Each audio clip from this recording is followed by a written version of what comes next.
Здравствуйте, дорогие друзья, с вами программа «Трофей на море».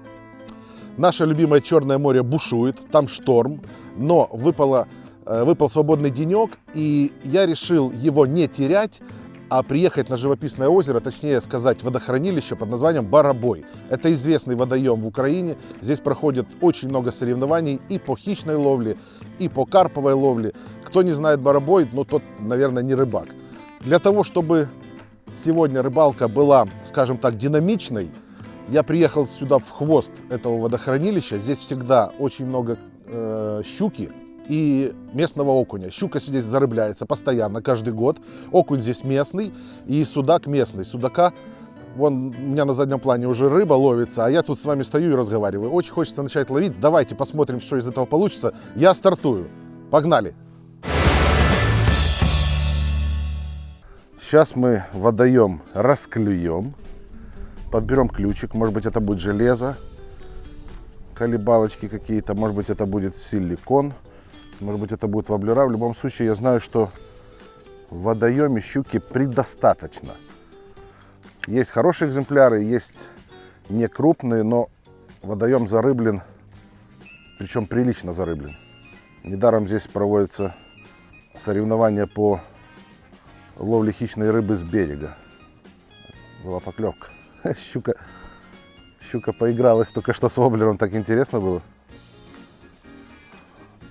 А я, честно говоря, думал, что меня тот рыбачок перекинул. Нет, это была поклевочка.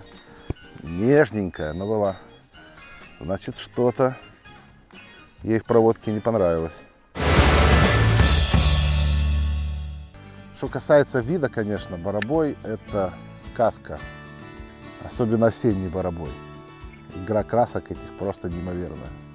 Ну и плюс наличие рыбы. Он же не только под хищника этот водоем.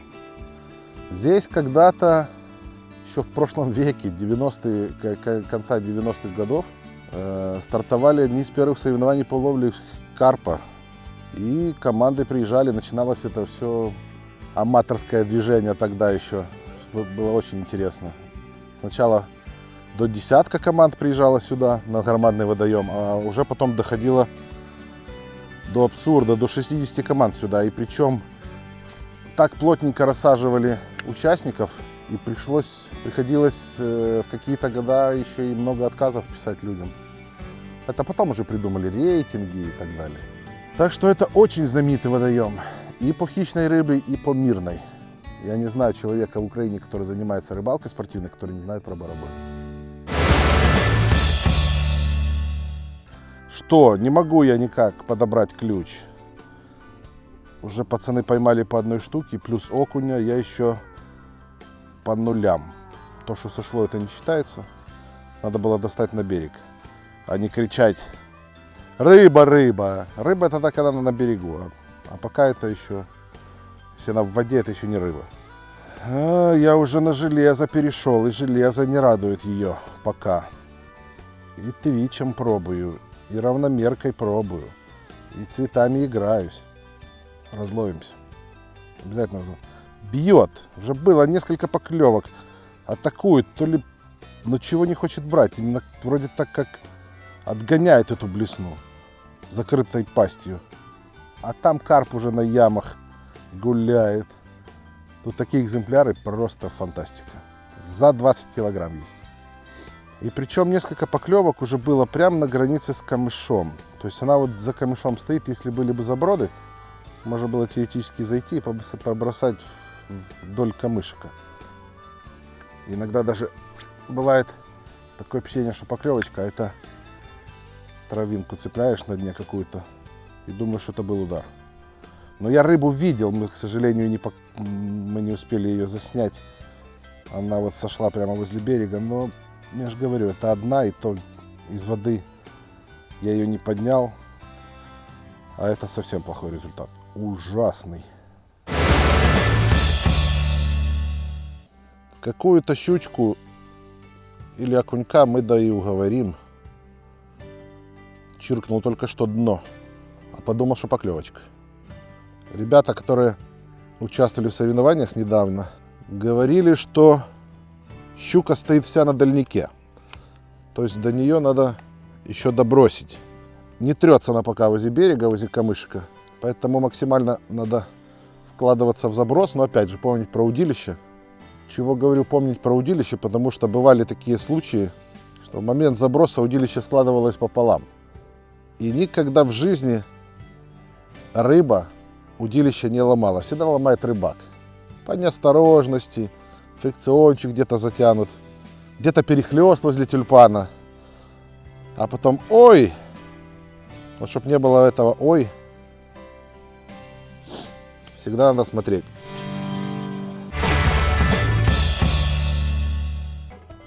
Ой! Сошла. Но есть, отозвалась, это хорошо. Это значит, все правильно делаем. Очень большие паузы хочет. Вот я поставил, сейчас забрал колебалку. Поставил воблер, суспендер. Есть, вот она. Вот она. Опять ушла. Да что ж такое? Ну это что за день?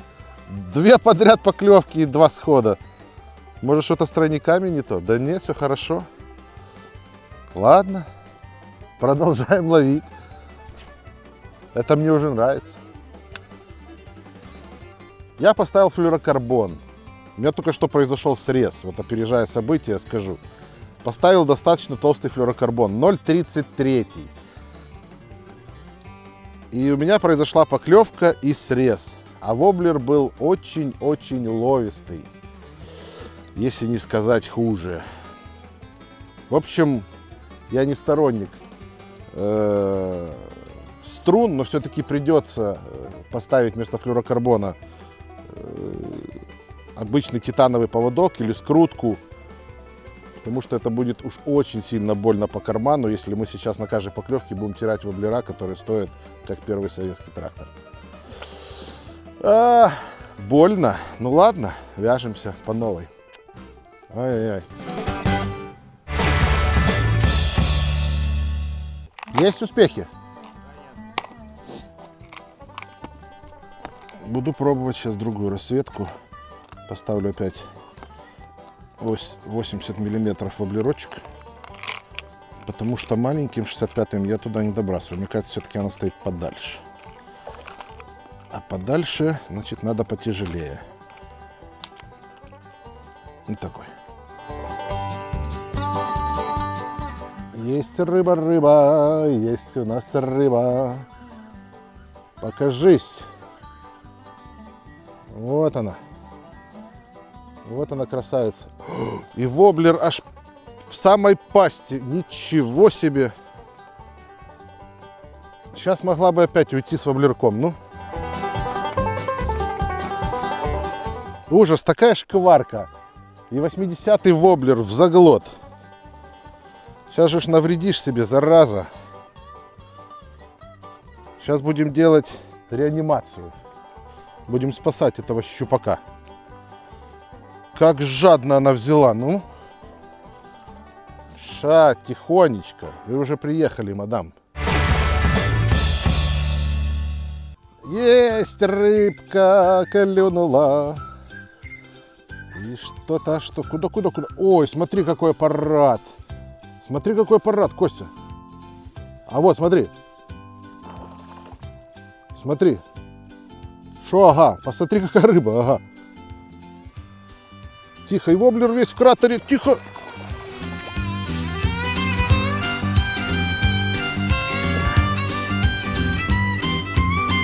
А? Я не на желе, я железо тоже уже отменил. Тонущий воблер на дно, потом легкое подтвичивание вверх, опять оно падает на дно, и она со дна берет его. Подбирает как мертвую рыбку. Ну сколько? Хорошая? Брысь, рыжий! Шо мэу? Да что ж такое, она клюет на падении. Все-таки прочуял я этот момент и поставил тонущий воблер, не суспендер, не плавающий. Вон она вышла аж наверх. Красавец. Только давай не срежь мне воблерочек этот, а то я тебя и в Полтаве найду.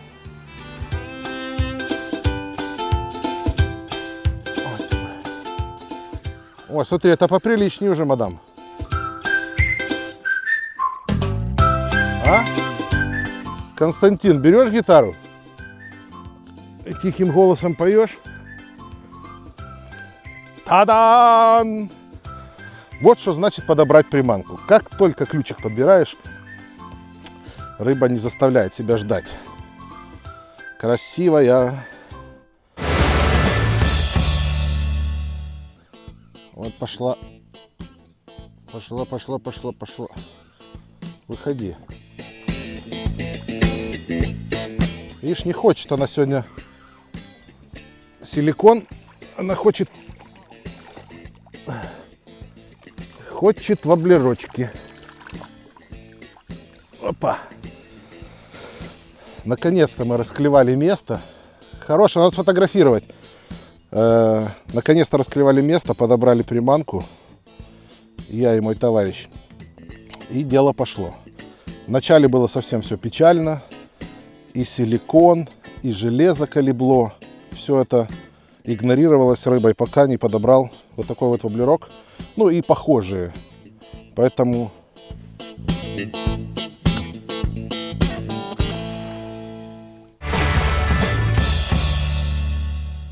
Дорогие друзья, еще вот буквально пару забросов, и я буду заканчивать сегодняшнюю рыбалку. Что я хочу отметить?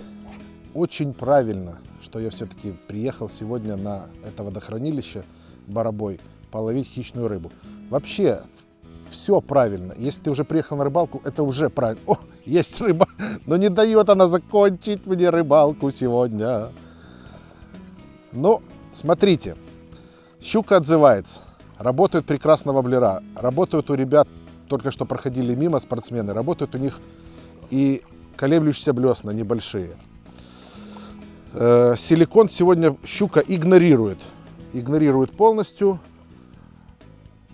А для нас главное что? Неважно на что. Главное, чтобы подобрать ключик, и рыбалка получилась. Вот таким вот образом сегодня щучки не крупные, но водоем считается спортивный. Есть, конечно, здесь экземпляры и поболее, чем это, но расчет делается на то, что это водоем спортивный, и такой рыбы должно быть много. Здесь все равно принцип «поймал, отпусти». Здесь люди, если приезжают на рыбалку, то вот ради таких щучек только чтобы получить удовольствие и отпустить. А в целом мне рыбалка сегодня очень понравилась. Это получилась очень динамичная, очень интересная и очень такая, скажем так, с самого начала была сложноватая ситуация. Я никак не мог подобрать ключик, что она хочет, как она хочет. И в итоге я нашел вот такой вот воблерочек, он тонущий. И проводка сегодня очень-очень такая, щука пассивная, хотя и заглатывает очень глубоко. Проводку я делал следующую. Я 2 раза протвичивал воблер, учитывая, что он тонущий. Он падал на дно, и вот в основном все щуки, которые я сегодня поймал, они подбирали воблер со дна, вроде бы как мертвую рыбку. А после этого я слышал легенький тычок, делал подсечку и чувствовал на другом конце рыбу. А когда уже вываживал, сейчас эта щука взяла не сильно, жадно, а вот те предыдущие рыбы, воблер был аж до заводного кольца внутри. Не будем ее мучить, отпустим. Плыви, красавица. Плыви, расти большой, чтобы мы тебя на следующий год опять поймали. Дорогие друзья, вы помните наш девиз? Не сидите дома, выезжайте при любой возможности на рыбалку. Как в старом фильме есть одна избитая фраза. Меня не интересует, почему нет. Я хочу узнать, что вы сделали для того, чтобы было да. Так вот сегодня мы сделали все, чтобы было да. Приехали, походили, половили, нашли рабочие точки, нашли ключик, подобрали к этой рыбе. Сегодня даже был один окунь улетел, и опять же на воблер. Поэтому я очень рад, что мы сделали вот такую вот выездную сессию по хищной рыбе не на море, а на пресноводный водоем. Делайте так, как мы, смотрите нас. С вами была программа «Трофей на море». Всем пока!